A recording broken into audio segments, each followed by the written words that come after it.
Happy Saturday. Nice to see you guys. Yeah, look, isn't this like the opposite? Instead of going on late, I went on before the scheduled time, though technically I'm still late because 9:30 is my usual time. I don't know. Anyway, thank you all for being here.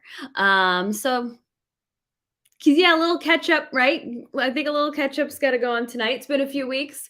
I'm sorry tonight you get me as is. I'm not all prettied up because I am exhausted and I don't wanna have to take off my makeup and everything before I go to bed. So I am like in my bedtime mode. Um, but yeah, nice to see you all. Happy Saturday. I hope you've had a nice holiday to everybody who celebrates Christmas and New Year's and so on and so forth. Let's see who's in the live chat. So, um, we have Brian. Okay, so Brian, I got something to tell you. So tomorrow night, I am. And yeah, this is for everybody, but there's a specific thing in here I think you'll like. So tomorrow night, I'll be on one of the 9 p.m. Eastern panel for Maddie Allen's Hex conference, and this is what you're gonna like because I know you're always like, you just do a green screen. Well, I have to. I'm required to have a green screen tomorrow. So tomorrow I'll be green screen in it. So yeah, you'll see that. Not my favorite way because I don't. My hair and green screens don't work out too well because when your hair is this color, it has to be lit in a certain way, and then it just blends into the green screen. But yeah, it's okay. Got to do what I got to do. Toxic Hexhog, nice to see you. Back in your cage? Well, thank you for coming out of your cage tonight. You were just here for the like. Well, thank you. Thank you for popping in and out for the like. Hey, Ada, nice to see you. And YouTube, oh, all natural. Yeah, I guess I am all natural tonight. Oh, natural. And man, my hair is long. I don't like it this long. But totally caught you off guard coming on early, right? I know. It's like that's not me. I don't do that. Well, I guess what do they say? Like, like a late entrance is like making the entrance in style or whatever. Well, I'm not all done up. So there's the opposite, the early entrance. You are actually blushing. Why are you actually blushing? Because I'm ready to go to bed in my pajamas and I'm not all my usual self. Mojo Shop, thank you for being here tonight. One love for all, and sending you love too. Nearly forgot Happy New Year. Yeah, and Happy New Year to all you guys. I know it's like I heard like people debating like how long after New Year's can you still say Happy New Year's? But I'm like, I still feel like we're still in the holiday season, so I don't know. I'll keep saying Happy New Year. Hey everyone. Hey Hex Huddle. Thank you for popping in here. Green screen new deal, you will be great. Yeah, I mean, you know what, I've used green screen before. I have to use it in my acting classes and I absolutely hate it. I hate acting in front of a green screen. So it's made me very opposed to it. But I'll do it for Maddie. Crossing streams tonight with the Hex conference, but the tabs are for that. Oh wait, I thought the Hex, because I thought I checked in that the Hex conference was done. So I feel bad to be stepping on toes, but I don't expect it to be a long stream tonight. And I'll explain the reason for that. But okay. Well, thank you for being here and for keeping both tabs open. Now I'm like, I feel bad that I'm stepping on toes. You do like the no makeup? Thank you. Well, I'm not very skilled in it, so I wear minimal to begin with. So maybe I don't look too different. Maybe that's a good thing. Trying to think. Okay, so my update is so I had meant to go because Christmas and New Year's fell on Saturday nights, which I usually stream. I'm like, okay, I'll do a stream earlier in the week. Maybe I'll do 2 streams. And I thought that was gonna happen. Did not happen. Things got chaotic. And I ended up coming in here later because kind of a crazy work scheduling going on for me. I've been working every day since Christmas Day straight through now and then straight into the week that's coming. I have to go, which I know doesn't sound too bad working every day, but it's like late nights, early mornings. It's been exhausting. So I've been wanting to stream and I miss streaming and I miss you guys so much. And I didn't have anything planned, but I'm like, I just got to get through these next few days and then I will be back on a regular schedule and hopefully less exhausted. But I do have a little story from my my post-Christmas, post-New Year's adventures to share with you guys. It's kind of creepy. My little creepy account of something that happened. Toes get stepped on all the time. Don't feel bad at all. Yeah, I just didn't want to step on it with the conference, but thank you thank you for making me feel better about that. He watched a new movie, The Menu, and it was original. I keep hearing everybody talk about The Menu, but I haven't seen it yet. I haven't been to the movies in a while. When was it? Did I even go to the movies last year? Oh yes, I saw Rocky Horror Picture Show. I think that was the only thing I saw last year. Oh, and thank you, Brian. That's very nice of you. Oh yeah. So like I said, it'll probably be a short stream because I feel like I'm about to fall asleep. And let me not, cross streams too long with Manny. But to get back into the high strangeness mode, I don't know. Got a story, not sure what to make of it. Love to hear what you guys think of it. But I was helping. So since it's the holidays, a lot of people are away, and I was helping someone I know out with their pets while they're gone. And I've done this before for them. And so like where I live, the region I live in the New York City suburbs, for any of you that don't know, and if my way of speaking doesn't already give it away. I live in the New York City suburbs. And one of the interesting things about the New York City suburbs is we know that New York City is a massive city. But what's cool about the suburbs is it is just like speckled with or dotted with all these other small cities. So New York City is surrounded by all these other little cities in the suburbs. And the little cities in the suburbs actually have quite large populations. They're pretty large compared to some other major cities in the country.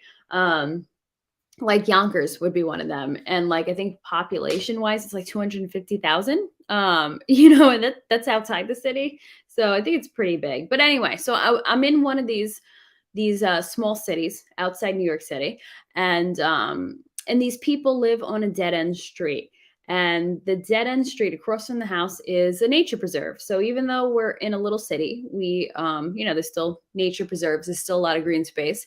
And I've helped them out with this for a few years, and when I'm there at night, it's kind of creepy, being across from a nature preserve, especially, because I live in a very densely populated suburban area. It could be a little scary sometimes because, you're not used to that little strip of nature. Not that, it's a concrete jungle here, but like there's like coyotes in there and stuff like that. And so, when you're walking the dog, it's kind of scary. Like, is a coyote going to jump out? Or it horrifies me when I turn around and then there's deer, standing on the street. Standing on the street. And then when they run, it sounds like horses, like galloping. It freaks me out. But not in a terrified way, just in a nature way, where at night you're like, ooh, this is spooky. Is a coyote going to get the dog? And, I've managed that for years. But this year it was a little different. So this year I go and for whatever reason, I just feel terror, and it's not the usual, oh shoot, is there a coyote in there? What if there's a bear in there? Oh, am I going to turn around and are the deer going to stand behind me and scare me again? But it's like just really terrified. And I'm not a scaredy cat like that. Like, I can be places in the dark. I could walk through a dark house and be fine. I could be outside. Before the city got bad, I used to be in the city at all hours of the day and night by myself walking. I'm fine. I'm not afraid. But I'm like, why do I feel like just terror? Like, that's not normal for me. And why, when other years I haven't felt it too in this area. Yeah, it creeped me out a little bit because, like I said, the animals, but not terror. So I'm like, what the heck is going on? I'm like, is this because I'm streaming now?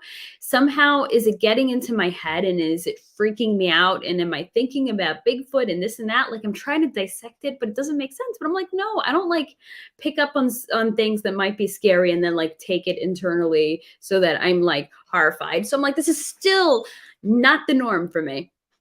So fine, I'm walking. And then I notice all of a sudden the neighbor 2 houses down, he's got these like scary looking gargoyle type things outside his house.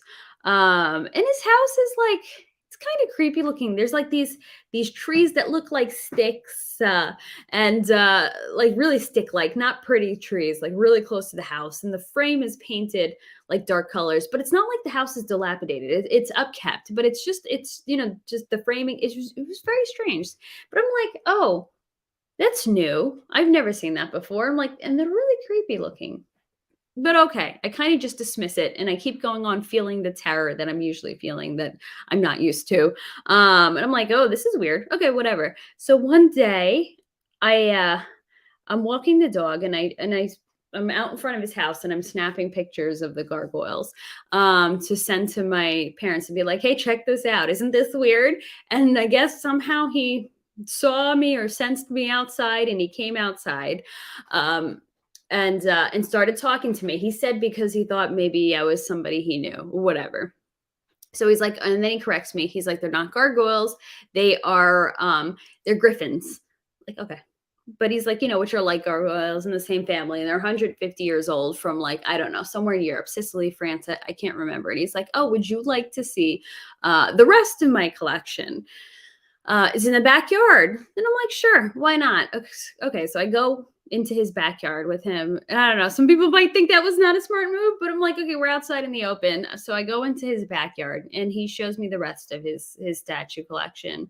And there's more griffins and there's also dragons and then there's cherub, but same thing. Like these are all like really old antique things with a history. Some of them came out of cemeteries, and he just has them collected in his yard.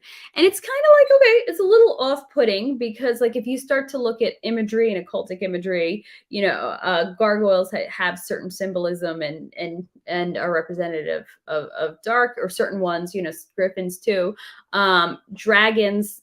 And I know this is a little bit of a controversial statement because people love their dragons, but in certain types of imagery, dragons are representative of Satan. And so I'm like, okay, it's kind of odd because I'm like, what are you potentially calling out, and inviting into your yard in your life with this? And then I'm like, okay, this is interesting. This is weird. And then he tells me, oh, I have two more being delivered today. One of them is a statue of Pan, the god Pan. And I'm like, oh, Pan. Because you all know, I'm sure, that the god Pan is like, again, in terms of imagery and the occult, Pan is Satan basically. And if you start to look it up, it tries to claim no, it's just been warped throughout history. They're not representative. They have nothing to do with themselves. But still, there's a reason why that connection is there. It's not just there for some stupidity or something. There is a dark connection with Pan and Satan. So I'm like, oh my gosh. So this guy has griffins. He's got dragons. And he's now got Pan coming, and Pan is going to sit smack in his front yard where I got to walk the dog by every day, and I'm already terrified. And then I start making connections. I'm like, okay, I've never had these feelings of terror before. And then now he has this dark statue collection in his front yard. And, people have different opinions. It means nothing. Okay, you're reading too much into it. But I am of the belief that certain types of symbolism, certain things with certain histories, if you put them around you, if you surround yourself with them, if you're putting them in your yard, they become like an invitation. And like, I'm not saying that this guy necessarily was into the occult or that he was doing anything bad. I'm thinking he was just more like a clueless collector. But I'm like, what the heck are you bringing into your life and bringing into the street? Because like I said, that stuff wasn't there in front of his house the last time I was helping these people out with their pets. And I felt all right, besides being afraid of coyotes, I felt fine being on that street. But, the terror, and it wasn't like I made the connection after the fact. Like, oh, okay, now I'm horrified after I saw the statues. No, I was already dealing with these unnatural to me feelings of terror. And then I found out what this guy has and, realize the symbolism behind this. I'm like, what the heck is he calling out into the street, onto the block, into the neighborhood? Fine, right? So I'm like, okay, maybe that's why I've been feeling terrified. All right, we leave it at that, whatever. Then their indoor cat goes missing on the same day that Pan was delivered. So I am like, something is going on. The air was just it felt something felt off in the street, and then the cat's gone. The cat is gone the day Pan is delivered. And I'm not saying the guy sacrificed him. I'm just like, what darkness are you calling out by placing this imagery into your street? And this was an indoor cat, and I'm like, this cat has disappeared on my watch. I didn't let the cat out, by the way. So yeah, let me just catch up with these. Sorry, I've been talking. I haven't read this. Just yeah, so my brain can get through the story. But let's see. You don't like big cities?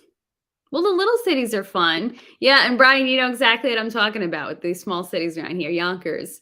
Um, you ever think that you're in nature's human preserve? Are you talking about the dome that we're under? Is that the reference that's happening here? But hey, Hex Force and Torin, I see everybody flowing in. Sorry if you caught me in the middle of my story, but that was that's been my adventure lately. So people think it's cool to get God statues without realizing the connections. They're not Hexicans, just saying they failed the IQ test. Yeah, like it's funny because this guy like is trying to think without like revealing too much info about him in case, I don't know, anybody finds this video. But he is, no, I'll just say it out loud, whatever. He's a college professor, this guy. So, to him, it's probably just history and these cool things and these God statues. But we know better. So I'm like, yeah, okay. It's like, why the heck would you bring that into your life? But if you don't know any better, like you said, if you fail the IQ test, then you have no idea what you're calling out onto you and onto the properties around you. Because it's also believed that like when there's an attack of darkness, a lot of times the animals are most vulnerable. It will hit the animals first before it hits the humans. So I'm like, this cat is missing. Thankfully, after like almost a week, the cat finally came back, got caught because she refused to come in. But like I had like not seen even a sign of her for a while, which was kind of scary because again, I'm like making these connections. I'm like, okay, spiritual forces of darkness on the street being invited in, and then the day there's a new piece, new link, an animal goes missing, and then animals usually tend to be attacked first. So it's been not a nice time while these people have been gone. And I told them today over text, I'm like, I am so glad you guys are almost back. So they took a nice long vacation. But you got an ice cream while you're listening to the story. Well, thank you guys for hearing out my story. And I know some of you might think I'm making something out of nothing, but I think, some of you do get that, like, what the heck did I just walk into? Like, and it's interesting, like, when people talk about feeling a shift when they walk into a room, when they people being sensitive to these type of things. I don't know that I'm sensitive, but it's interesting that I just felt extreme terror all of a sudden, which I had never felt in this situation before. And then finding that out. So I'm like, okay, so something must have shifted on the street. Something must be worse now. Interestingly, that's like this guy's house outside of the city, lives in the city. This is almost like his country house 20 minutes outside of the city.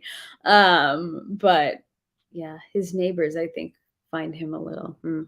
But again, I don't think it's him. I think he's just clueless to what he's bringing onto his property. So you got to be careful. You got to be careful what you're bringing into your life. Oh, thank you, Brian. Happy New Year, Ash. 2023 is going to be good for us Hexicans. I hope so. I really do. I'm seeing a lot of pulse chatter. So somebody call out Monday for a possible day for something happening. They didn't say what, so I wonder if we're going to get version 3 that day. But it should be exciting. I'm holding out hope. Fingers crossed. We'll see. We'll see where this year goes. Keep streaming, Ash. We all love it. Well, thank you, and thank you guys for being here today. And even in my mini unplanned, let me rant about the statues little stream tonight, just while I'm recovering from all my exhaustion. But yeah, I cannot wait to be back on a normal waking and sleeping and working schedule, so that I can, because I keep like having all these ideas of things I want to do on stream, and just different content. So I've been like jotting them down as I've had the interest. I do want to continue with the Book of Enoch read. um yeah, I'm trying to think, if I'm gonna do a certain day with that. No idea. But if anyone does want to join along, the Book of Enoch read, I've done two reads of a bunch of chapters.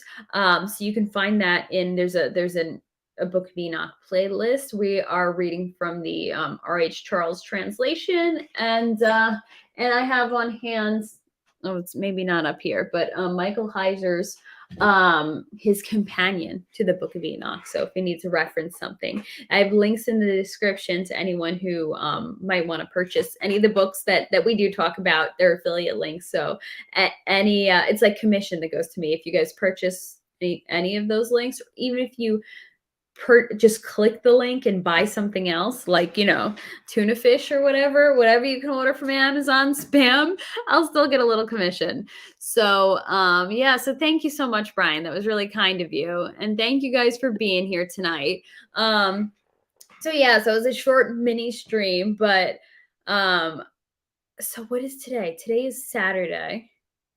So Monday, I'll definitely, okay, Monday I am free that evening. So I'm going to continue with the Book of Enoch read.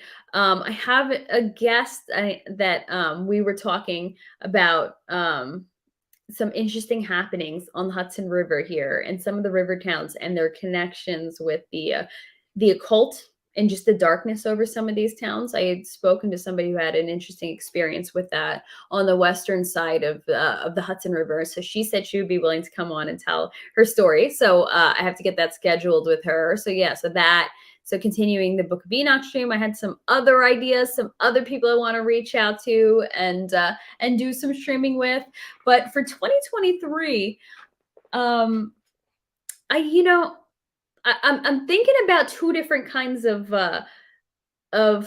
maybe it's turning it into a because I'll have a better handle on my schedule this year, but I'm thinking a twice, I mean, none of this is definite, but I'm thinking a twice a week high strangeness stream. I'm leaning toward, because I like doing like just chats, having somebody on, but I also like just chats like this, being able to just go back and forth with everybody. And I know I could do that like alternating weeks, but I'm like, what about incorporating it into the week? Like having Saturday night be maybe like the night where somebody comes on and chats with me, and then just another random night during the week will be just like the back and forth free chat about whatever, about anything. So just some ideas that I'm throwing around. So yeah, so I will be on the 9 p.m. Eastern tomorrow panel with at the Maddie Allen's Hex conference with Crypto Heartbeat is going to be in the same panel, Regs to Riches, and I think KG. So it's going to be the four of us. So it should be fun. I think it's just a general Hex topic. But so I'm excited to see where it goes, and yeah, excited to see what way Hex and Pulse goes for all of us. It's interesting, because I think I've talked about this before, but I want to mention it again because I was just thinking about this, and but like it's hard sometimes onboarding people onto the Pulse chain sacrifice. I find that like I was very selective about who I invited, not invited, but who I told about that, because there's a lot of people who don't understand like the waiting game that happens, or just that, like when you're dealing with any type of programming or whatever it's called, when they build this blockchain stuff, that there's a lot of unknowns, there's a lot of stuff that needs to be fixed. People panic, people get patient, people are like, oh, you got me roped into a scam. So for the most part, like, I right, I'm being a bad hexagon by not having pulled more people into the Pulse chain sacrifice, but I felt like I really needed to just bring people who would get it and not lose their minds if they're waiting too long. So I was so glad I was selective with that. But I do have, like, a person or two who is like, or one person specifically who was like, "Oh no, this was a scam. We're still waiting. Where is it? Why isn't it?" And I'm like, you make me regret telling you. But then she told me that it was because she got somebody onboarded, and he's the one who's panicking. So I guess, which makes her panic, which makes her turn around to me and then say that. So, but the interesting thing with that is, they start to act like they have cold feet, but I said to her, I said, "Listen, if you think it's a scam, I don't think it's a scam. I'm comfortable. I'm not afraid. Any the other people that I brought onto the pulse chain sacrifice, they feel the same way." So I said, "Look, so this is a good, I think this is a good thing to say to people. If you do have anybody like that who is bothering you, I think and you, it's not even okay. I know that there's like some controversy, like, you can't buy somebody's sacrifice off them, the complications with that. But I said to her, I said, "Listen, because this is somebody who, I can trust with that." I said, "If you are not feeling comfortable, if you're regretting this, if you think this is a scam, I'll buy your sacrifice from you. It's all right. You can get all your money back. I'll buy your sacrifice because I am confident that is a good investment. So I'll take it, you know?" Guess what they said? "Oh, no, no, no, no, no, it's fine." So then, so they want to complain, but they're confident enough to in it to not want to give it up. They don't want to sell their sacrifice. So I think that's interesting. And I'm not saying anything bad about her. I understand why she's a little nervous because she's got somebody else who's pressuring her. But I think that is like the greatest comeback for if you brought anybody into the pulse chain sacrifice that donated their money to that. And if they're like, bothering you, "Where's the product? This was a scam." You just tell them, "Listen, would you like me to buy your sacrifice from you?" And then see what their answer is. Most of them, I'm sure, will not. They just want to complain, but they don't want to give it up.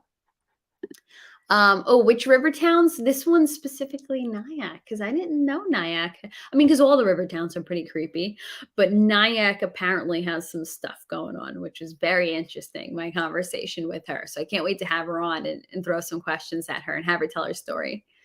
Oh yes, and tomorrow's panel with Crypto Heartbeat, Rags to Riches, and KG. I know I saw that lineup, and I was like flattered. I'm like, wow, I got put in there. Thank you, Maddie. Thank you for thinking highly of me to put me in there. I know I feel like I'm like the in there with the big guns. So I feel honored to be in that group tomorrow.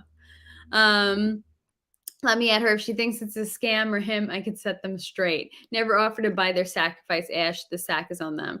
Oh well, no, but it was a gesture, to kind of prove my seriousness and to because I knew that and this is a family member. That's why I can do it. I mean, can't really do that, for anybody else. But I think you get where I'm going with that because it makes them go, "Oh my gosh, no, no, no, no! I want my sacrifice." Oh, okay, okay, now you're good.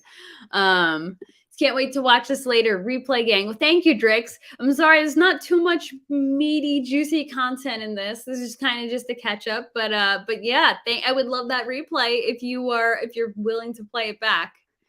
Yeah, all the river towns are very creepy. Yeah, my sister loves the river towns. I do not like it.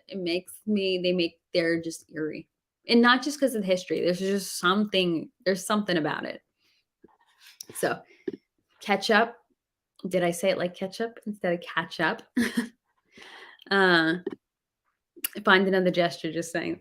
Okay. You want to know? Okay. You want to know why I can say this gesture?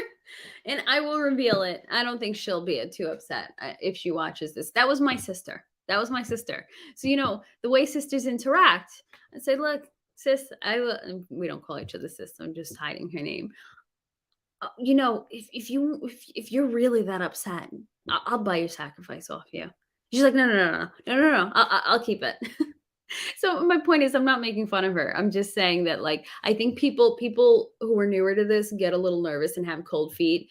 But I get, maybe my point is, and maybe I'm making the point in a bad way. In speaking, they have cold feet, but when it comes down to it, they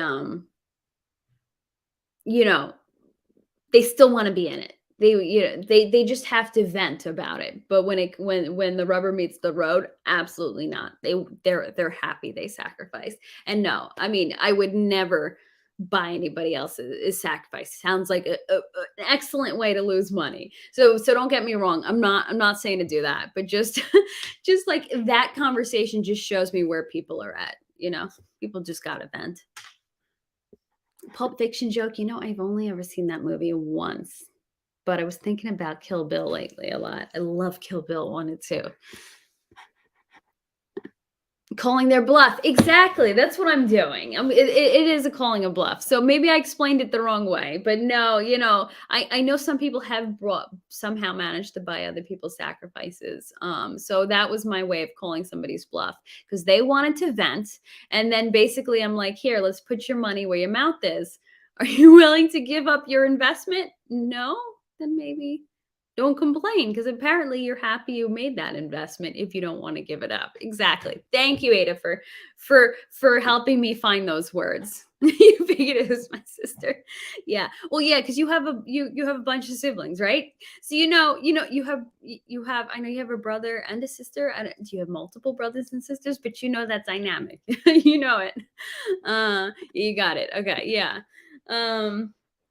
Yeah, sorry, I'm going in circles with that. I just wanted to make sure that that was clear. So, yeah, basically what I'm saying is if somebody wants to complain, just find a way to call their bluff because it just shows me that when the rubber meets the road, they're happy they made that. They're happy they made that investment. So yeah, so we're about half an hour in. I'll probably leave it out. I'll probably leave it at that. Oh, I have to watch Pulp Fiction again and again and again. Gets better every time. Just saying. Let me listen. I will watch certain scenes back. I love that GIF with John Travolta, going like this. And I have watched that the dance with Uma Thurman and Travolta a few times over and just randomly pull up that clip. But when it comes to Tarantino, I am a Kill Bill girl. I love Kill Bill 1 and 2. I just what's it called? I just found like a bootleg Blu-ray. I was so excited. I found the bootleg Blu-ray really cheap. It was like $10, and it was the whole bloody affair. So Kill Bill 1 and 2 was originally intended through Tarantino's vision to be one entire really long movie. And I think somewhere out in LA, one of those famous movie theaters, he actually, after the second one was released, he actually had a cut where both of them were put together. And then some of those scenes that kind of like transition the two movies together, Kill Bill 1 and 2, were taken out so that it becomes one full movie. So you don't have that spoiler at the end of Kill Bill 1 that spoils the ending of Kill Bill 2. So one giant movie. They call it Kill Bill, the whole bloody affair. So I'm really excited about that. Oh my gosh, yeah, Kill Bill is the best. There's something about that. See, and I never saw it like back when it first came out, but Alamo Drafthouse, or at least they used to be really great with their programming. So I caught it, at Alamo Drafthouse, and I got to see it on its big screen for the first time. I think same thing with Pulp Fiction. I saw it at the Alamo.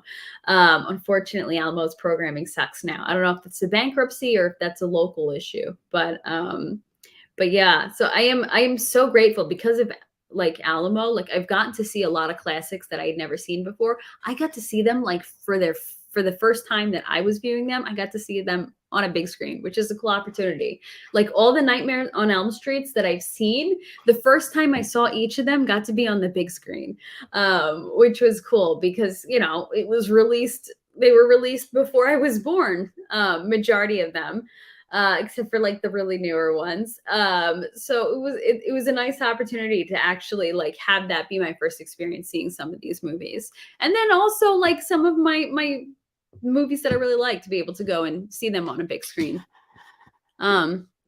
Scenes are more powerful when they are in complete watching. So you mean the whole bloody affair? Yeah, that's what I figured because like, and I'll find a spoiler-free way to say it, but at the end of Kill Bill 1, where it kind of sets up and spoils the ending, or it spoils a big reveal that happens in Kill Bill 2.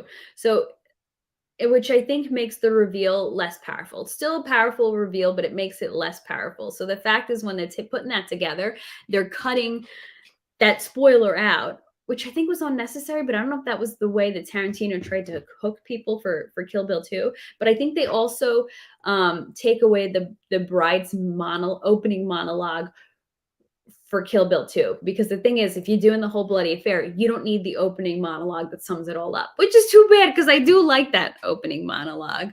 Oh gosh, wait, I used to know the words. I don't remember it now. I'm drawing a blank, but don't worry, I wasn't going to go through the whole monologue. The whistle is your ringtone. Oh yes, I love that whistle. Oh shoot, what's L Driver, right? L Driver's whistle. I know Daryl Hannah. I just can't remember the character's name. Sometimes like I whistle that when I'm going through like a garage or a hallway just because it has that same echo because of Kill Bill. Quentin Tarantino made some greats, but big screen definitely adds another dimension to the experience. Oh my gosh. Like, if we're talking about ridiculous things that we want to do with our gains someday, like for the most part, I'm not somebody that would do like overly ridiculous things. Like, yeah, I have my own ridiculousness, but they're not like things of excess. But if I wanted to be excessive, I would make a really nice home theater that wouldn't just be like the normal size home theater. Like it would be pretty big, the screen. Okay, not as big as a regular big screen, but like very, very nice screen so I can have my own movie theater experience. But man, I used to go all the time to the movie theaters. And then like now it's just, I don't know, like the whole lockdowns and COVID just removed so much of my motivation and interest in so many things that I would go out and do. And and not in the sense like, oh, Ashley, you're letting them win. No, it just kind of rearranged the things I was interested in and like in my motivation to go do things. Like I feel like even though I used to be a big night owl before lockdown, and now I feel like I would possibly fall asleep in a theater. And it's not just because I'm like 3 years older. It's whatever reprogramming they did to us through our schedules. Okay, gotcha. Sorry. Misunderstood. It's one of the few investment that sparks real hope. Oh yes, Pulse and Hacks, definitely. Because man, there's no investments really on the market like the stock market. Come on, or those of you that have 401ks. I'm sorry what I've seen happening to the 401ks. Like I don't really see very good investments out there. Even the way our economy is, even real estate, like, real estate that can generate passive, quote unquote passive, there's still work that goes into owning your own income producing properties. But even those, that are collecting rent, we live in a time where we had eviction freezes if people don't pay rent, even if they can afford to. So there's so many investments seem risky. But yeah, this is one of the few ones where it seems like, wow, you know what? This looks optimistic. So it's nice. It really is. It really is nice to have a hopeful investment, man. But I was just thinking about those 401ks. I'm sure you guys have heard. I mean, if you haven't been affected by it, I'm sure you've heard other people's stories. Like I've heard people's 401k like dropping massively, like tens of thousands. So I'm so glad I never set any of that up. It was funny because when I graduated grad school or college, whichever one, and I got it was college. Well, I was in grad school and I got my first job after college. It was just a little job, but they were like trying to set me up with all these different investment funds and do this and Roth or whatever, these type of saving. And the pension plans, I turned everything down. And they were completely shocked. And I turned it down because I'm like, this stuff is not gonna, I just didn't believe that this stuff was gonna hold for a long time. Maybe at the time it would be fine, but that through my life that it wasn't gonna tank, that, I didn't trust our economy. And I am so glad that I did not do any of that, because we've seen the way things have gone. I actually know somebody who anticipated this was coming and got rid of their 401k, just emptied it and made other investments, one of which was Hex. But, like, I'm like, that was a smart move. They could feel what was coming, so they were able to just close it out on a high, and, yeah, and they did it in time because 'cause they're like, "No, this is we see that the economy is gonna tank and that it's never gonna recover, so we're like, we're gonna do some other things with this." So, that was brilliant. Um Brian, you've never seen Kill Bill? Now you have to watch it. Oh shoot. After this, go watch Kill Bill if you can stay awake. Because I know it's late in what's it called? Arizona. Uh Sorry, catching up on this. Yeah, seriously. Yeah, Mobius, same. It's one of my all-time favorites. I have it on my steel books. I like it, like I don't buy a ton in steelbook. Um, because I don't want to collect too many Blu-rays, but like if I buy a Blu-ray or something, it has to be for something that I like really like. So, like or something, yeah. But I made sure I have the Kill Bill. Sorry, I lost my tab. There we go. Make sure I have the Kill Bills and steel. I'm whispering. I didn't even realize I was whispering. Was I whispering about the 401k? Wait, I don't even know what I was. See, I'm just tired. When you get all loopy when you're really tired. I don't even know what I'm doing anymore. So, that must be good. I don't know what's happening here. Short-term memory loss in action. Okay. You two okay. I see what's happening now. See, I'm on my own little Kill Bill world over here. Um, okay. Catching up here. You're actually out and it's okay. I hypnotized you somehow. Sorry. Okay. What's it called? Arizona. No, I can't. Like, let me tell. I just can't. I'm like so out of it, and feel like my eyes aren't even like open all the way. I'm so freaking tired. Need a normal schedule. I don't know. Yeah, I'm just yeah. Work is weird. One pulse, one moon.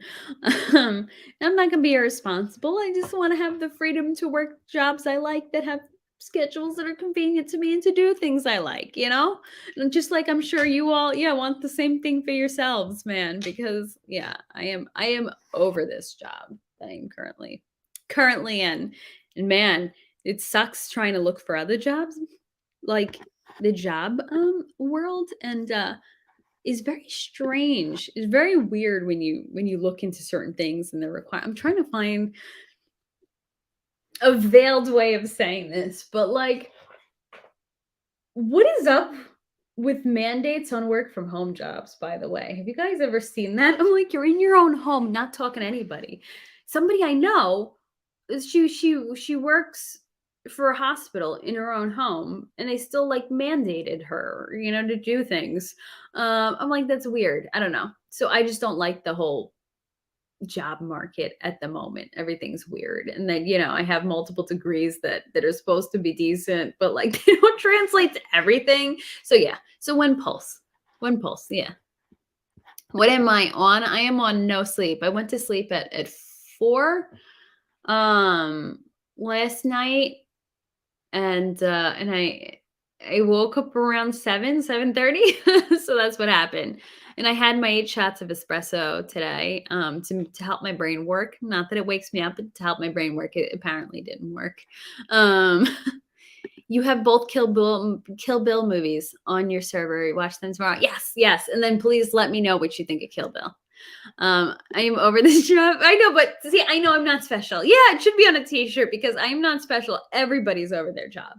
But yeah, maybe when I'm done with it, I'll talk about it. But it's nothing special. It's just a job. Uh I just yeah, just for my own safety for now. Won't say too much about it. You watch them, they were just okay. I'm insulted. I mean, so insulted.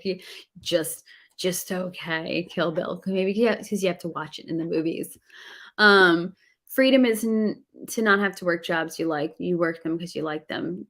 because you're hexagon, just saying. Yes, exactly. I am with you on that. Yeah, there's nothing wrong with working. It's the freedom to be able to do what you want. And I do believe that working and moving and doing something, having a purpose like that keeps us healthy. So even if you don't need it, just having that to wake up to as a human being, it just helps your body health. It helps your mental health. But my brain is blanking again. But yeah, that is the dream, to be able to do it because you like it. So one pulse, preach, sister. I'm ready to club, no expectations, like a baby seal. I know, it's like I'm not supposed to say that because we're supposed to have no expectations, but there's nothing wrong with asking. I mean, I'm not making a problem. I'm not saying it's a scam. I just want to know. And it's not like I plan on dumping it immediately. I just want to watch it do something. You know that meme where somebody's like poking something with a stick and they're like, just do something. Can you just do, or whatever. It's this cartoon meme. I'm like, I kind of feel like, yeah, I just want to watch Pulse do something. I understand that that these things don't happen fast immediately. That it doesn't climb the charts. But like, let's get the ball rolling. Let's get things started, man. Yeah, I haven't seen The Hateful Eight. Thank you for these streams. You're awesome. Just saying, oh, thank you. Thank you. So I'm like, what the heck? I'm like, everybody, I am just so all over the place and exhausted and random today. I'm like, everybody's probably like, what am I doing here? And what is wrong with her? So thank you for saying this, Brian. And thank you for sticking around. And I keep checking. I forgot to plug in my charger. And I'm at 4%. So I'm like, do I log off? Do I get up and get my charger? I don't know what to do. Watch Texan do something. It's fun. Oh, yes, because it was just released Ethereum. I need to look more into Texan because I just know the basics. I thought it was just going to be on Pulse, but I saw it was an Ethereum release today. So I got to figure that out. No, I did not. Because I think I downloaded Discord to my phone. Oh, and I signed up for Discord. But you see, sometimes my brain doesn't really complete tasks to its completion. So yeah, I downloaded Discord, the app. I signed up for Discord, and then I never, I didn't do anything further with it. You see, but I made it 2/3 of the way through, so I'm closer than I was last time. I know. Yep. You know me and me and my iPhone. You? Oh, okay. Sorry, I was confused. Holding up to the cell pressure. I need to go see Texan after I log off of here. Interesting. Anyway, yeah. You go 4%. I'm like, should I just ride the battery down? Okay. I mean, I won't let it shut off. I know that's bad for the battery, but I'm like, should I just ride it down a few more percentage? Like, I guess I'm like, like when the little kids stay up all night, they're kind of like just saying random stuff. I'm like, should I just do that down to 1% tonight? Discord is a bit dangerous if one isn't careful with what channels they go to. Images can contain malware. My antivirus caught some before. Oh, that's interesting. That's good to know. So basically, be careful where you're at. Be in trusted things and dealing with people you trust. Yeah, I definitely need to learn the Discord ropes, because something that also crossed my mind is like, because like we can like have our own Discords where we talk about things privately. So I'm like, oh, we can like drop info there to each other that we don't want to like drop here. To all the feds, no, it's nothing bad. It's just memes. I don't know. Also set your privacy properly as tight as you can. Okay, so that's good to know. No battery can contain me, right? It's going to decharge and I'm still going to be talking to the camera while my computer screen is blank and decharged. Let's see. So this is more of an all over the place stream. I shared my short little high strangeness story. Thank you. Yeah, I didn't think you would send me anywhere bad, but Hex Hoddles, just let me know, I guess, in case I wander into something else, because I used to be in a Firefly Discord. Last time I used Discord, one of the last times. Yeah, it's just memes, right, Torin? 4%. I think Ash needs a longer charging cable. Ask and you shall receive. I know how much you hate to ask. Bobby, he always likes to bother me because I'm very bad at accepting kindness sometimes. No, I actually have a charging cable that's relatively long. I just don't want to get up. So it's right there, and yeah, I mean, I'm in my pajamas. It's whatever. Um, but so I'm like, do I want to get? Okay, I'm having fun. Let me go get my charger. Okay, let me get my charger. I think it was here. Did I put it in my bag? Okay.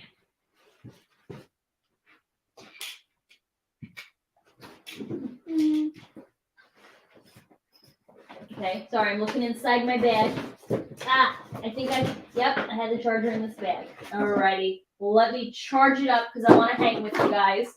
And then let me bring in my dollar find that I am very excited about. So this is just turning into a random night, but I'm having fun being random with you guys. You might see me just completely pass out from just being sleepy. I don't handle being up late that well anymore. They ruined us with these lockdowns. I mean, my sister used to joke that she used to hear me scurrying around at 3 a.m. I'm like, not anymore. Okay. I am charged. Yeah, you win. Yep.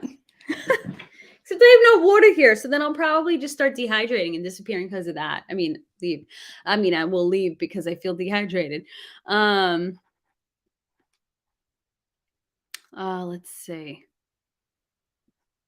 Sorry, I'm just catching up. Yeah, a Firefly Discord, right? It was, oh my gosh, like there was this Firefly game, Firefly Online, that was supposed to be made, and it sounded amazing, and it was like immersive. It's like one of those kind of open world Firefly games. And then I was at New York Comic Con, and I was at the panel where they were showing what it was going to be like, and they even had like the music composers come with like their banjos and whatever and play that like sci-fi western music that is on that is on that is on Firefly for us. It was so exciting. And then I don't know, something went wrong and got canceled. They just dropped the ball. But that I was on a Discord for that. I need to rewatch Firefly. Maybe we should all go and rewatch Firefly. If you haven't seen it before, like to me, the first two episodes are a little slow, but it gets so good. And then the movie, it's watch that and then watch the movie. Oh, and my dollar find it was dragging in. Tracy Ullman's State of the Union. I found this at the dollar store and I was so excited. It was the entire series for $1. So I don't know why I'm showing this, but I'm just excited about this. This is hilarious if you haven't seen this yet. My mom saw her in a store once buying Christmas presents at FAO Schwartz when I was a baby. But sorry. Yeah. Is this what you guys want? More sleep deprived, Ashley?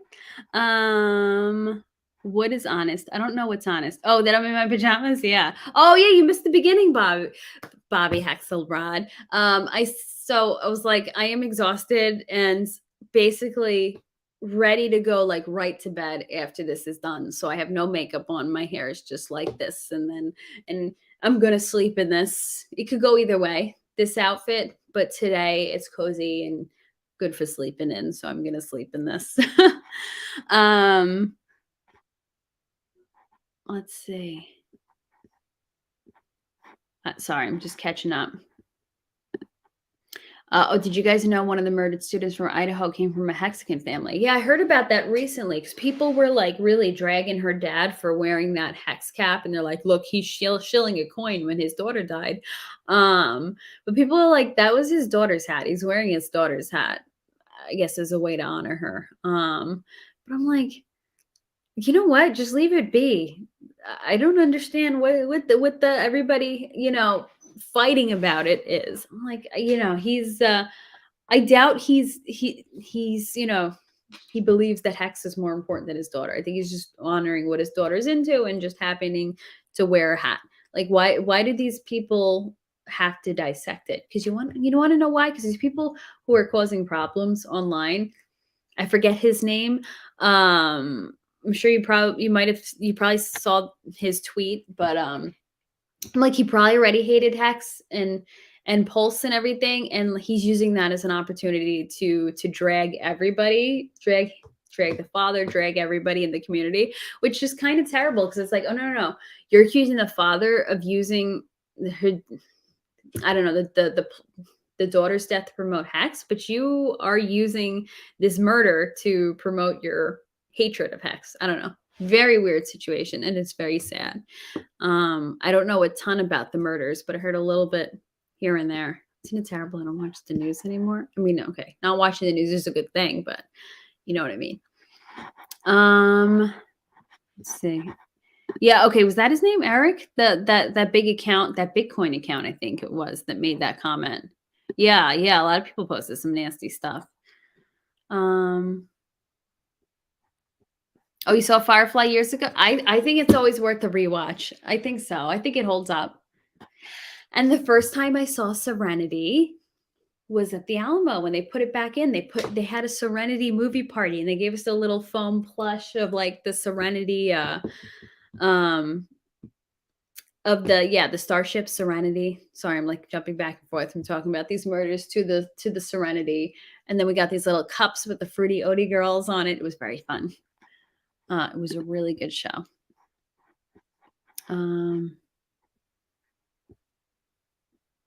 You went to the Dollar Tree store and you bought some socks that are actually penny? Oh, you got a good deal. I guess they were trying to get rid of them.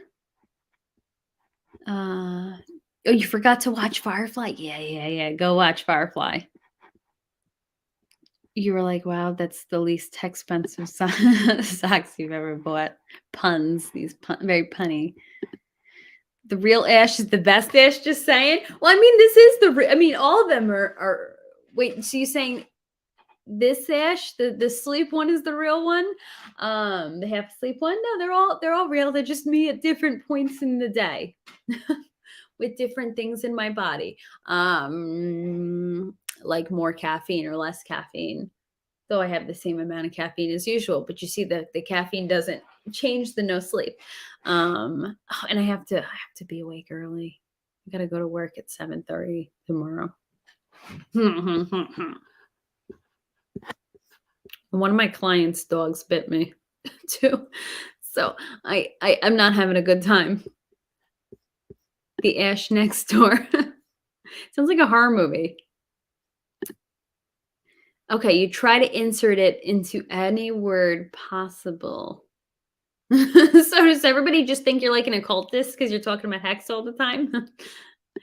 Guy was probably a bitter, unemployed stockbroker. Oh, the guy talking about the dragging that father. Yeah, you know what? Either that or just bitter about like the way the market's gone and the fact that he wasn't in Hex. I mean, and that sounds like, I don't know, that sounds like such a cope, right? On my part as a Hexagon. Oh, he's just bitter because he's not in Hex. No, but I think a lot of these people, like if they were in it and if they did well, they wouldn't be behaving like that. It's kind of like, I don't know, some sort of FOMO is making them, I don't know, behave badly. I don't know. I was going to compare it to something I read I was reading one of the Spice Girls autobiography, and she was talking about how a lot of bands used to just try to rip them to shreds verbally and say really nasty things to them. And she's like, they might have just been jealous of our success. So like, when we get these people constantly trying to drag the Hexicans, it's like, well, is that a jealousy that they weren't in it? Because they'd be singing a different tune if they were in it. And unfortunately, they'll use anything they can to do that to us. And it's sad that they're using a tragedy to do that. It's really warped.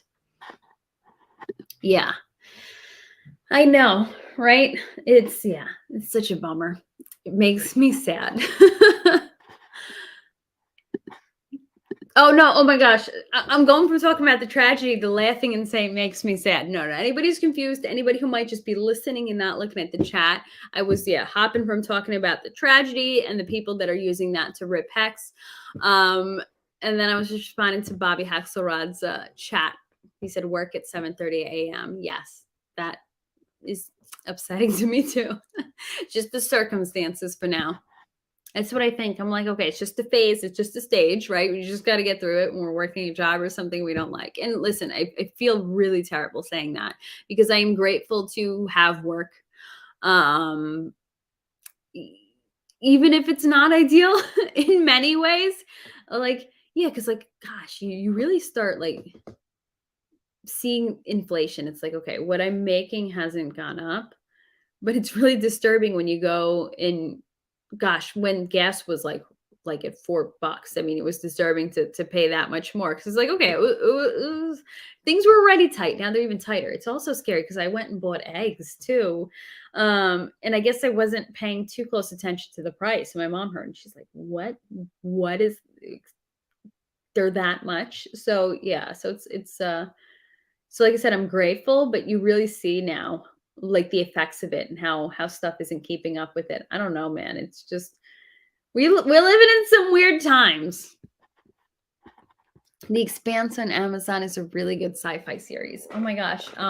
When the Expanse came out, I was sitting in that panel at New York Comic Con where they showed us the first episode and they had all the actors there and they gave us this beautiful print. I don't know if it wasn't um wasn't a silk screen, maybe some sort of lithograph.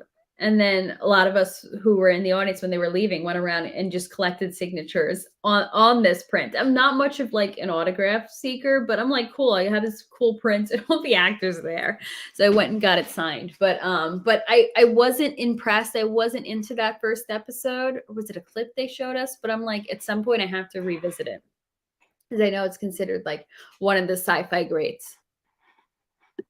Yeah, yes, you agree with that, The Expanse. No, one of these days. And I have the first book. I have to read that too. What is it? Leviathan Wakes.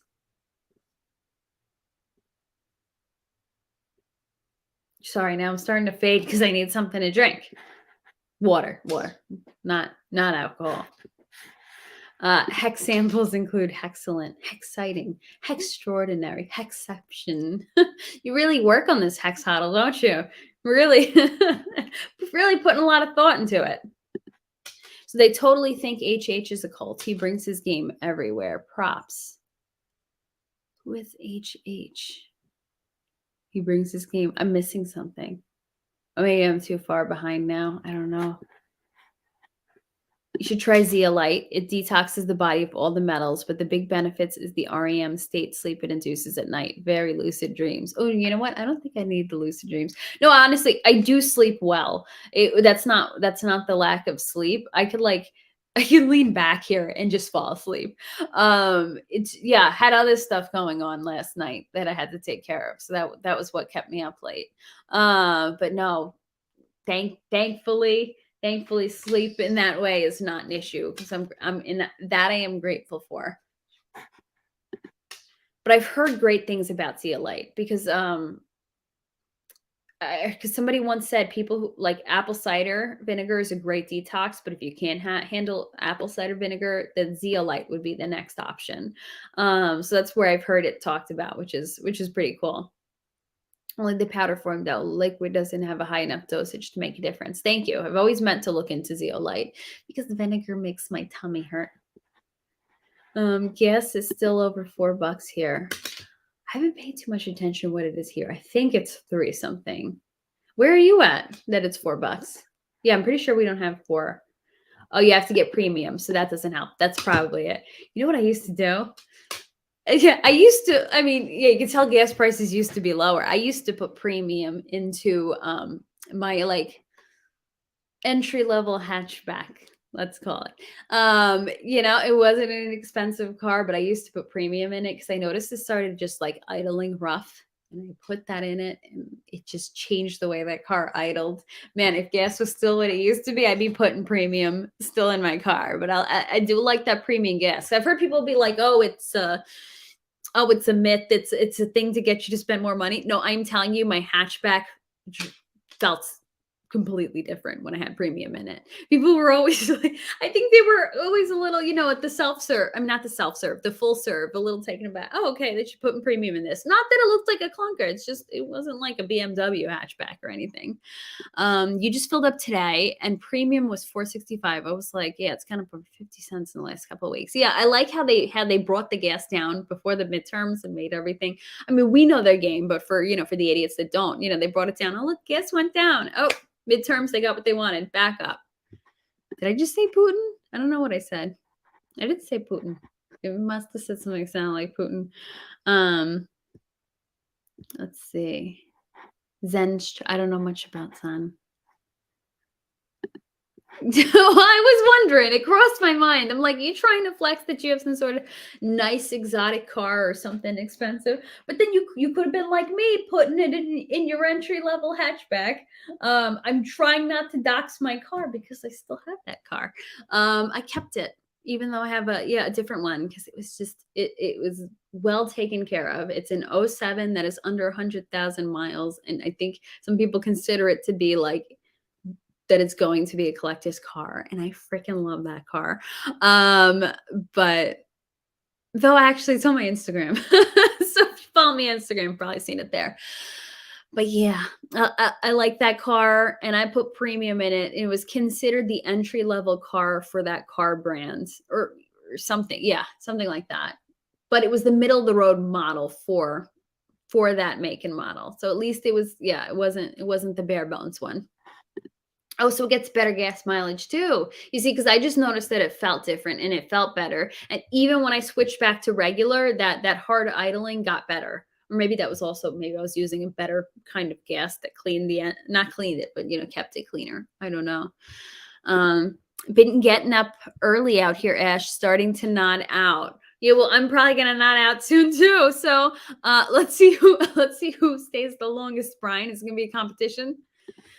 It's a 10-year-old Beamer, nothing to flex about. I'm sure it's still nice to drive. Those I don't think I've ever driven a BMW, but I've driven somebody's Mercedes before. And I'm like, okay, I was impressed. I'm like, okay, now I see the feeling of driving that. And I don't mean the feeling of like people looking, but it did have really nice pickup and it felt really nice. So I understand, even a 10-year-old Beamer is gonna feel really nice to drive. The only thing that kind of like throws me with that is like the parts are expensive. 100K on it. On Zen? Oh no, 100. Okay, sorry. Oh, 100,000 miles on your Beamer. But right, the parts are expensive, and the work on it if you're not doing your own. You're cheap. You get the flex fuel. Got filled up the other day for 1.99 a gallon. But doesn't ethanol right? Flex is partial ethanol, but doesn't that like really destroy your engine over time? I've heard it's not good for an engine, but I understand in these days of expensive gas, you kind of weigh the risk, and it's probably worth it to go with 1.99 gas. I don't know, man. I'm just suspicious of corn. That sounds unhinged. I'm suspicious of corn. But they just use it in everything. It's like your meat. If you're not getting grass-fed beef, it's basically like eating junk food. If you're eating beef, that's corn-fed. It's gross. The brake pads were like $20 in Axle, not bad. Just change the cabin filters, 2 for 25. Okay, not bad. But like some of the other parts, like if you were gonna change like a tire, no, I guess a tie rod would be standard. Shoot, what are those things called on the front? I know they break down in Chryslers a lot. I forgot. But yeah, some other parts, because I've heard some certain people talk about, unless it's different, unless now being able to get things from the internet gets you cheaper parts, like Rock Auto. I do like going to Rock Auto every once in a while. Truck is made to run off it. Okay, so yeah, but I guess I just heard in general, even if it's made to run off it, that it's not ideal for engines, or am I just being suspicious of corn again? Your tires are $109 a piece, man. Oh, you gotta hear my tire story. Okay, you're getting the cheapest. Whoa, whoa, whoa! You're getting the cheapest tire. Do you really want to drive on the cheapest tires? That sounds like it sounds scary. Oh gosh. So here's my story. So I leased a car back in 2019. Back before everything went insane. Yes, the world is always insane and our country is insane, but before the most recent insanity happened. And I just leased the car. Didn't expect to buy it because I'm like, okay, cool, this is great. This is nice having a new car every 3 years. The concept, of course, what happened. And then they had the car inventory shortage, and leasing things were outrageous. And the inventory on the lot was like, sorry, we can't even get you this car that you want. And then, but if you want this car, it's going to be a $600 or $700 payment. Excuse me. No. So the 6 or 7, okay. So I ended up buying out my, because I got an amazing leasing deal and the buyout was amazing on it. So I still had the 2019 buyout prices. So I ended up buying out my lease. Uh, I was at a client's house and they had the roof done. And I guess the roofers are supposed to clear all the nails off of the driveway. And I ended up with like what is it? A layman nail, that underlayer nail, those really big nails that kind of sometimes that have that like border on it, or underlayment nail. I end up with that in my tire wall. So you can't even patch it. You need a new tire, right? I'm like, all right, fine. Because my old car, the tires were reasonable. I go when I priced the tire and it's like with labor and tire, it was a $400 job for one freaking tire. I found out that the SUV I got, even though it's not a luxury vehicle, for whatever reason, okay, it's kind of like a special edition of this car, but like maybe because it was a lower profile tire to give it a certain look. For whatever reason, this car company decided to use these tires that are used on luxury vehicles. So this SUV tire for luxury vehicles was basically a $400 tire. Yeah, that was horrendous. That was horrible. So thankfully, thankfully, I mean, I don't know if they were allowed to do this, but they did something nice for me. Um, they were trying to sell me the wheel and tire package that I would not get. And they're like, "Oh, if you scrape," because I have like a black edition of my car instead of having regular rims. They're those black enamel rims. And if you're shizzily, sorry, I'm trying to not get myself blocked or shadow banned or whatever it is on YouTube. And I guess they don't like bad words I've seen. So I'm not gonna say crappy, even though I just said it. But yeah, so if you're a shizzly driver and you scratch the heck out of those enamel rims, why is my face reflecting weird from this lighting? Okay, well, then they're like, okay, yeah, so we'll fix your tires in this wheel and tire package. You buy this package. If you destroy your rims, we will have them painted up and have that body work done on it. And I wasn't convinced because I'm like, I don't drive like that. I don't scratch my rims against curbs. Yes, I may be female, but I'm not that person that scratches it on the curbs and runs over curbs. I know how to drive. All right. So, but then I'm like, shoot, when it's like a $400 tire and I don't have it to pay. So to try to get me to buy it, they're like, okay, we will give you that tire if you buy the package. And it'll come out to this much a month. It was like 20 something a month. And I'm like, you know what? I'm going to do it because these things are expensive. So they ended up throwing in that tire for free. Even though it was done before the wheel and tire package I bought, and then I got replaced that way. That's a long story. Why am I talking about tires for so long? Because you want to know what? I like my car. I like the tires on it. I do enjoy driving a new car or car shopping, even though I'm driving my 2019, but I like it. I like it.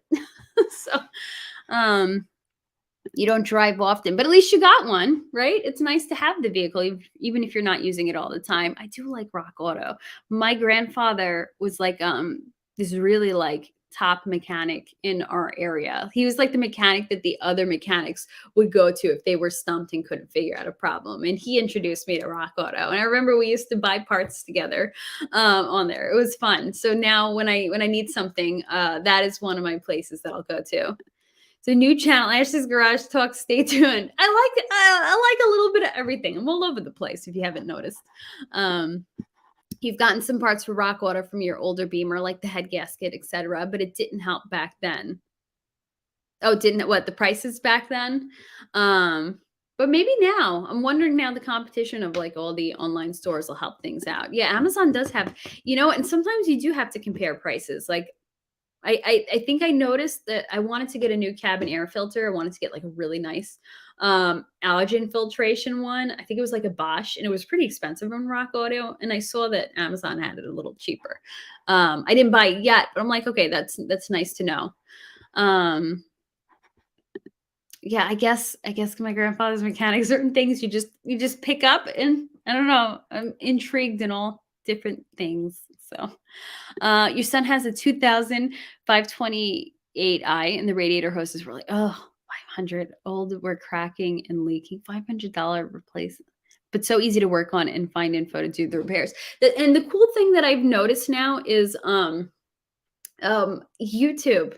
YouTube is such a great resource to be able to do, like, okay, if you certain major things, maybe it's, if you don't have the know-how, it's better to like my hatchback, it needed a new alternator. And I looked it up. I'm like, is that something I could do? Turns out they buried it really in a bad position in this hatchback. Even the mechanics were like, "Oh my gosh, this job is a little more expensive because the location of the alternator sucks." So I'm like, I can't. But I needed potentially a thermostat being, it had to be replaced. And I looked it up on YouTube, and I'm like, shoot, it is so easy. Didn't end up replacing the thermostat because I think it's just a faulty sensor, because that thermostat is relatively new. But it was nice, yeah, to know that certain things you can do yourself for pretty cheap. But man, $500 radiator hoses, it's like nauseating. Oh, thank you, Brian.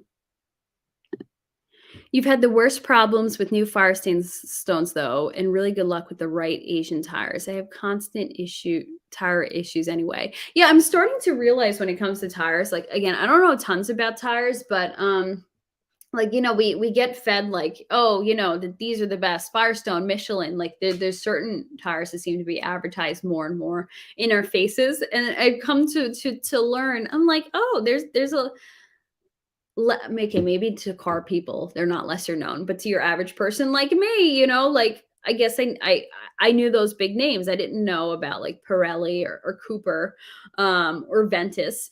But like now I'm like, oh, cool, So I'm like, some of these other ones that aren't as like pushed, I'm like, are way nicer. I liked my Cooper tires. And I still have it on my hatchback. And my tires for the SUV are Ventus, and they seem pretty decent. I think it's Ventus. Or is Ventus the model? I don't know. Truck tires are crazy. The cheap ones go through the cheap ones so fast. 285,000 miles. Wow, you put on a lot of mileage. Well, I see the Texas flag on your icon. So either you're a big fan of Texas Token or you live in Texas. I'm gonna guess that you live in Texas. And man, there are some big distances in Texas. So no wonder you've put on so many miles on your car. That's wild. You see, my 2019 has like 29,000 miles because everything here is close to each other. And yes, there wasn't much going on during lockdown. But yeah, but things here are near each other. So thankfully there's not like long distance driving happening. You ran a curb before and sliced the tire. Ooh, yeah, that would be very upsetting. I hope you learned your lesson and won't run a curb again. But I know nobody does that on purpose. It's accidents. Accidents happen. That was a painful accident, mistake, money wise, I'm sure. You've had two tire blowouts on the highway. One should have killed me. Ooh, that is scary. Now, why did they blow out? Was there dry rot happening, or was it some other issue? Because it's interesting. Because yeah, because there's a few different ways it could happen. No wonder. You want to know why the dealership did that tire they threw in for me if I bought the wheel and tire package? I forgot to mention this because I was driving with that layment nail or underlayment nail in the tire wall, and I just kept refilling the air every time the air left. It was just a slow leak, and I kept driving with it. And I got to the dealership to buy out my lease, and they were horrified. They're like, "You were driving with that?" They're like, "You cannot drive with that. That is dangerous." And I'm like, "What?" So apparently that's why I shouldn't drive with that. That's so scary, Torin. Yeah, hyper tire powered. I would say, yeah. I'm freaking out hearing that too. Never skimp on tires, shoes, mattresses, or pillows. You're worth it, and your body and car will thank you. Yes, I love that. Because like, okay, let's say shoes. Like, you see people buy shoes from like H&M and Forever 21 and these different places, and that always makes me cringe so hard because I'm like, a $10 shoe, a $15 shoe. And not that I'm being a shoe snob, but I'm like, that's gonna destroy your knees. You, that there are health issues that come from cheap shoes, and I can't understand why people do that. Yeah, like I am clearly not rich, but I will spend money on a shoe, not because I have to show off a brand, but because I don't want to destroy my bones, you know? But also, if you look for the good brands on sale, you could find a nice sale. I just got a nice pair of Sperry snow boots, stacked a coupon on top of a $5 reward and got them for 15 bucks. And yeah, it won't destroy my knees. Oh my gosh, I'm so behind. Oh no, I'm not. Okay. Shizzly was what you said you'd event. Love it. Catch you soon, Ash. Well, thank you, Brian, for being here. And thank you so much for that super chat. I really appreciate that. Okay, contractor from North Carolina. Mobius is the contractor from. Okay, I saw that. I was thrown off by the Texas flag in your icon, but that makes sense if you're putting on that much mileage going from job sites as a contractor. That's a lot. That's a lot of miles. On your truck, the Goodyear Wrangler with Kevlar are the best I found so far. Interesting. I didn't know they put Kevlar in tires. Huh. And it's a Goodyear too. See, and here I was hating on those big name brands. Oh, you were showing off. Okay, are you one of those people that show off by what is it? By trying to go over the curbs with like your big car that's like up on when they raise it. Forget what it's called when they raise the car. I usually know this. Lifted. The lifted truck on the curbs like the kids do. Oh, it was like 10 years ago. Okay, so you've grown out of that behavior. Hey, David Lee, how's it going? So you're catching us in just a weird all over the place stream. I was just going to do a quick half-hour catch-up stream, but I am just having a good time talking randomness tonight. Hey, John, nice to see you. Happy New Year. So, yeah, so to those just joining us, just a random all over the place chat. And I promise you all, I am not drinking. I just went to sleep very late and had to wake up early. Yeah, and I am in my pajamas and ready to go to bed soon. So it is 12:16. So I'm probably going to head out because I want to watch an episode of Servant before I go to bed. You know, sometimes we like to talk about what good TV shows and stuff we're watching. Season 4 of Servant comes out this Friday the 13th on Apple TV Plus, which I am still convinced is one of the best streaming services out there. They might not have a lot for original programming, but they have quality. Yeah, so it's quality over quantity over there. But Servant, if you like M. Night Shyamalan, even if you don't watch M. Night Shyamalan, it's almost like taking a movie. It's like some sort of like long form version of the TV show. I mean, okay, it's not that much different than the way they do TV shows, but it's just like this stretching the story over seasons, and it is so good. The actress is so good. It's like a masterclass in acting. I highly recommend watching it. It's so far there's 3 seasons. Season 4 is coming out on Friday, and they're made up of half-hour episodes, so it's really easy to get through. So I'm trying to see how much I can rewatch before Friday. So we've actually talked about this show, my acting class, because it's really good. And Lauren Ambrose, if any of you guys have watched 6 Feet Under, she's in that, and her character is so fascinating and so layered. So I mean, that's some really excellent acting work. So Servant, that's and it's M. Night Shyamalan, so you never know where an M. Night Shyamalan production will go. Just flew into San Diego from New York City, got stranded in New Orleans for a day and Nashville for 3 days. Flights were canceled last week. Oh, so you were just like all over the place. So stranded in New Orleans and stranded in Nashville. Flights, oh my gosh. You know what? Some with the stuff that's going on with the flights, I understand that there are weather issues. I understand that there may be staffing issues because of whatever, however they've destroyed themselves with mandates, the airline industry. But I am also convinced, and I would follow Katie Hopkins because she's talked about this a lot too. But she says that all these travel inconveniences, yes, some of the stuff is legit, but for the most part, they're making it worse than it has to be, and they're doing this on purpose because they're trying to get people so frustrated with travel that they just put their hands in the air and say, forget it. It's not worth it. I mean, I have friends who have had major travel issues where one of my friends was saying I was crying on the tarmac because it just had gotten so bad, all the issues and the delays and this and that. And am I going to make my connecting flight? And so Katie Hopkins talks about how how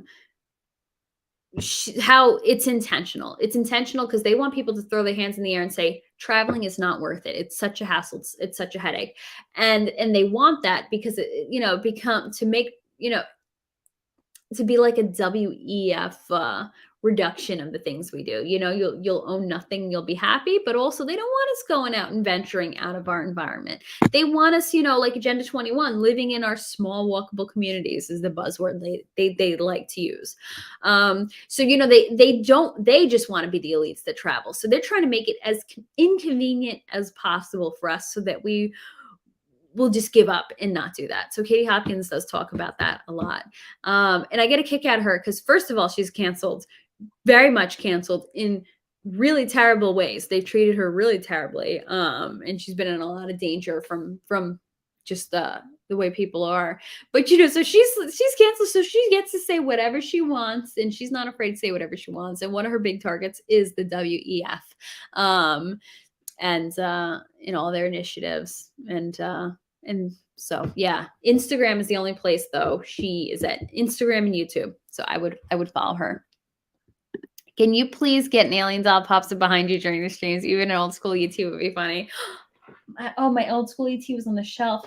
I used to be for years, I used to volunteer as a sleepaway camp counselor at church camp. I used to volunteer that week away or a weekend away to retreat. And I was known for being a counselor where it was almost like it would become the mascot of our room. I would bring an inflatable alien. I had two of them, a really big one called Milton and then a smaller one called Mildred. So yeah, I have them around somewhere, but no, I need to go. I think I'm going to go back to my other background in the corner with the shelf behind me. I just like being tucked away in that corner. But yeah, I'm sorry, John. I just turned that into a rant. I'm sorry you went through that. But I guess, like I said, I think it's intentional. Unfortunately, it's too bad. They just want to strip us of every single nice thing. Ooh. Like, where can I go with this? I can go in a bunch of different directions with this. Has anyone read Agenda 21 by Glenn Beck? It's kind of like it's fiction and kind of like a mishmash of a bunch of different types of dystopian novels. Reminds me very much of dystopian young adult novels, kind of Hunger Games-esque, but different. But I would definitely read that to see what way. And it's an extreme portrait of what they want to do, but you could see that they would love to imprison us the way that they've done in that book. So that's Glenn Beck's Agenda 21. Yeah, look at the 15-minute cities they're working on in England, like the Hunger Games stuff. Yeah, different districts. That's what they want for us because we're just pawns to them. But I remember years ago, I had to take a course called Sustainability Education. And one of the things that they stressed, and I just needed it as a credit to be able to finish and graduate. Trust me, I was not interested in sustainability education. But one of the things that they would stress was like small walkable communities. And I was just like kind of starting to make the connections with Agenda 21 back then. But like they were, they've been talking about this for years but it's wild to now see it like really come to fruition that they're really trying to implement it. But you can see that they were brainwashing us with it back then, saying that this is the sustainable way of the future. If you make a self-sustaining community, it's easy to trap people in because you have everything that you need. I mean, look at me. I said that where I live, I don't have to go far. I don't put miles on my car. I jokingly call it like a Walmart desert here. We don't have Walmart near us, but wait, there is one in my county. But who the heck wants to drive 20, 25 minutes away? We're so used to driving 2 or 3 minutes because everything is close around me. You drive 10 minutes and you've driven through 5 different towns that all have their unique downtowns and unique culture and everything. So you know, so in certain ways, some of us kind of live like that. But here's the thing, it should be a choice. I choose to live here. I like that way of living here, but I like that I have the freedom to leave and to go hang out in the country, to go do these different things. So it's unfathomable to me to imagine being like, yes, I love these little things and these little, but being forced into that. It's weird. I don't know. I'm just going in circles. I can't. I'm too tired and I'm sorry. Nothing's probably making sense. But you guys were on the same page as me, so wait, you know what I'm talking about. Was not interested. Yeah, I was not interested in sustainability education. I mean, don't get me wrong. I'm not like going around polluting the earth and like dumping mercury into sewers and doing I don't know villainy things. Of course, I believe in doing good things and not treating the earth like a dump. But like, I don't want to go into a class called sustainability education and learn how to indoctrinate children into sustainability. I mean, but that's what it was. It was like, how can you incorporate it into your curriculum as a teacher? Weird stuff. And I paid for that. I never paid for that BS. I'm still paying for it. I don't know. I'm still, when if Pulse does what we want it to, then I will pay those loans off. But at this point, I'm like, I am not whatever. I'm not interested. I'm not interested in paying for that mistake off in one lump anytime soon. I like to pretend like it doesn't exist and just pay the minimum. I know, terrible, but that's my resentment for my stupid mistake. But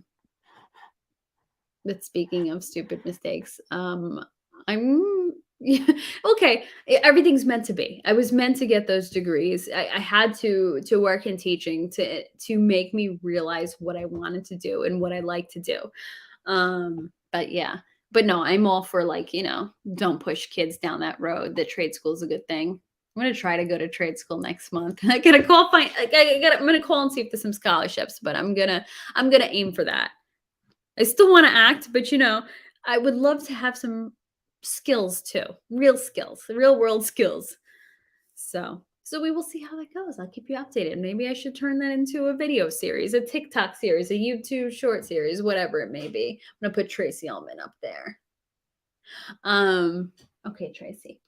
But yeah, thought it'd be fun. Anyway. Now I'm just rambling and going around in circles, but yet people are still staying in here. So thank you guys for hanging out and staying. I guess something about me like this is entertaining. I will try to come in here more often tired. Like my eyes, to me, when I look at myself, like when I look at the monitor here, I look like my eyes are closed. I don't know. Hey man, you still got the number to that truck driving school? Goose, original Top Gun. I never saw the original Top Gun. Isn't that bad? And I had meant to watch it because the new one came out this year, and I did not watch the new one, and I did not watch the old one. But I did a scene from Top Gun in acting class. Did I play Goose? I think I played Goose. No, I played Maverick. I think I'd done it twice and played each role. Hey Mav. Oh, see, okay, I did remember the right name, Maverick. All right. So, yeah. So I guess I will leave it there. Oh, but before I do, other things we'll have to talk about this month. I'm listening to a podcast, Daniel Duvall's podcast. Daniel Duvall, who wrote Prayers That Shake Heaven and Earth. He's interviewing somebody who claimed to be a part of the secret space program, and that is wild. That is something I want to delve into. And those of you who don't believe space is real, let's just bear with me and pretend that it is. There's some really wild things happening with people who claim to be a part of the secret space program, and this guy counseled people who came out of that to try to help them with whatever may be attached to them from it. And he noticed that there's certain patterns, like these people that don't know each other are telling the same stories of the same things they've seen. So there's something very interesting to it. So I'm kind of listening to that too, and I want to delve into that. It's really, really fascinating, really crazy stuff.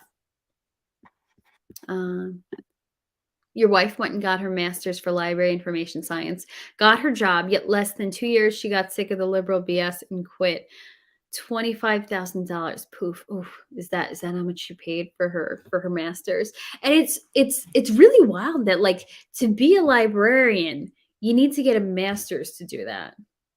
It's just, I mean, and I understand LAS, library information science. Yes, there's a lot involved with it. I'm not saying, that it's like, oh, why would you need a degree to check out a book? No, no, I don't mean it like that.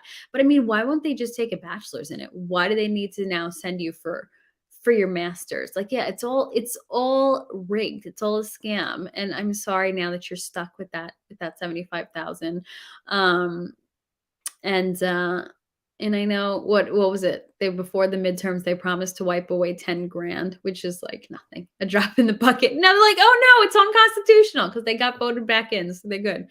But yeah, no, I'm sorry. That really sucks. I got off easy because I did this program that it was like if I got my master's from the same school that I got my bachelor's from, and I started right away and didn't take a break, my school, in order to encourage that, because they didn't want anybody taking gap years like that, they said, we'll give you a third off of your tuition. So I got lucky. I think I probably only ended up paying around 40 grand for my whole master's. But you still look at it and you go, oh my gosh, what did I do?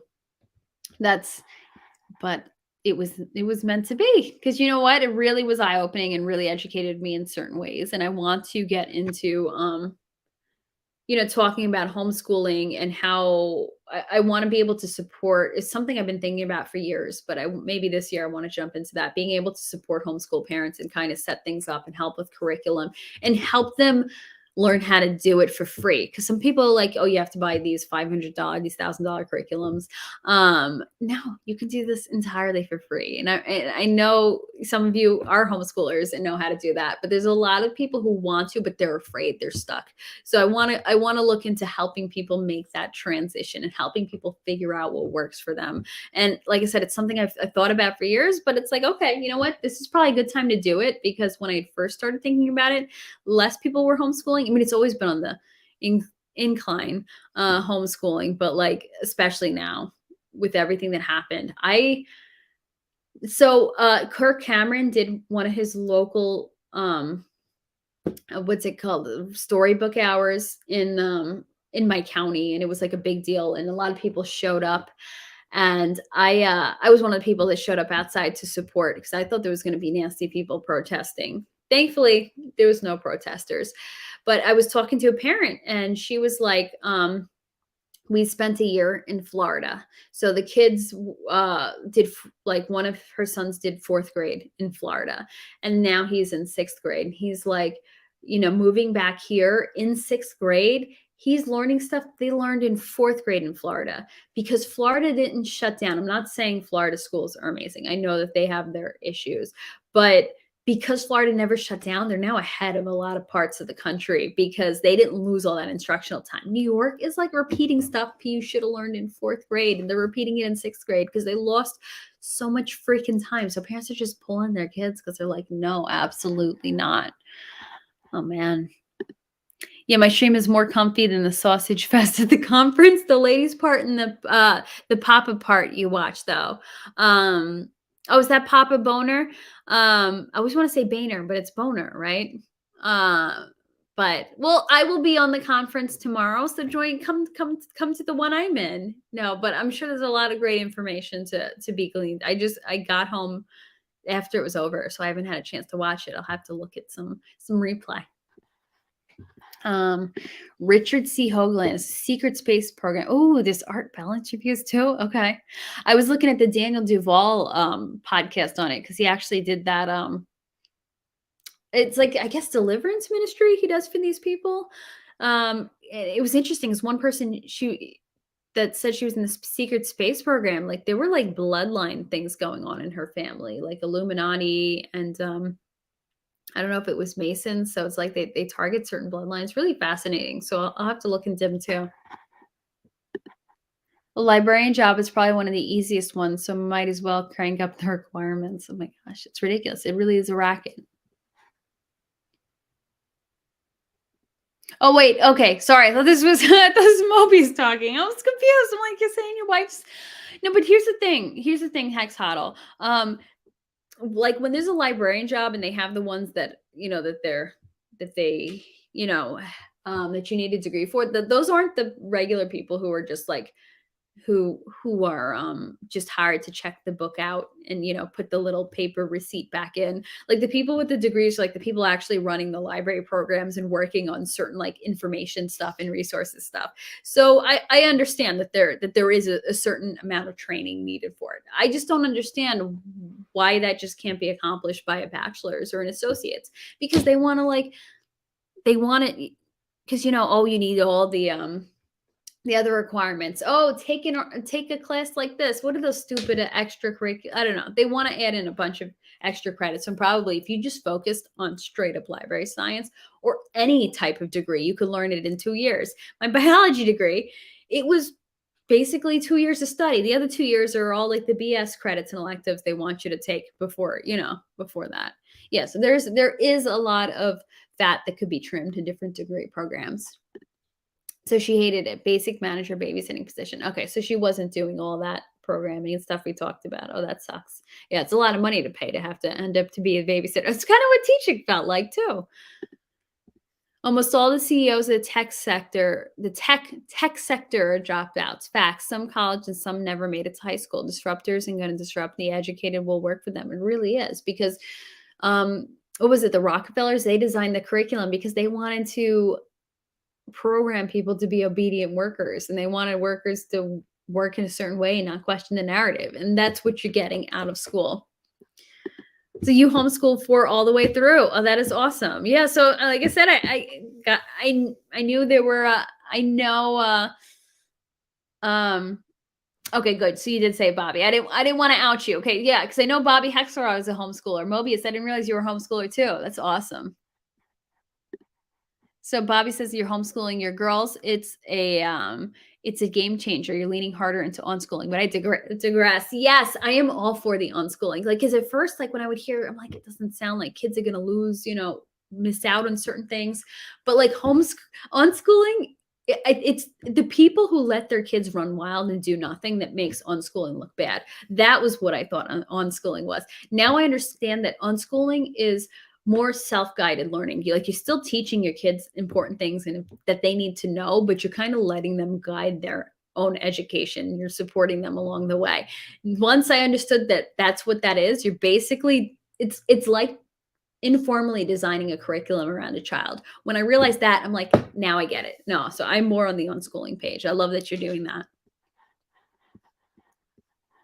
Oh, okay, he did explain that? Oh, that's awesome. I'm sorry, I'm like, my face is itching. I'm not used to having my hair down anymore, so it makes me itch when it falls in the face. He explained the seed and past phrases and how many combinations there are, more than the stars of the universe. Oh, that's wild. He really knows his stuff. I met him on was it yeah, Brian's stream. Brian and Jen Hex's stream one time. And I'm like, yeah, it was a cool conversation with him. To wait 91 days for this. It just keeps getting lower each week. I haven't done anything with that Zen. I haven't really messed around. Yeah. I should explore these other things, but I don't always have the time or the money to invest in researching or buying. So I'm like, let me stick to what I know, the Richard Hart products. But it's awesome for those of you that are able to go figure things out and do that research. So okay, it's 12:30. So I'm probably gonna bail. I want to watch my episode of Servant before I go to bed. But it was nice seeing you guys. Thank you all for being here. I hope you have a nice night. And I'll see you Monday for to continue the read through of Book of Enoch. So you guys have a good weekend and a good Sunday tomorrow, and have a nice night. Bye.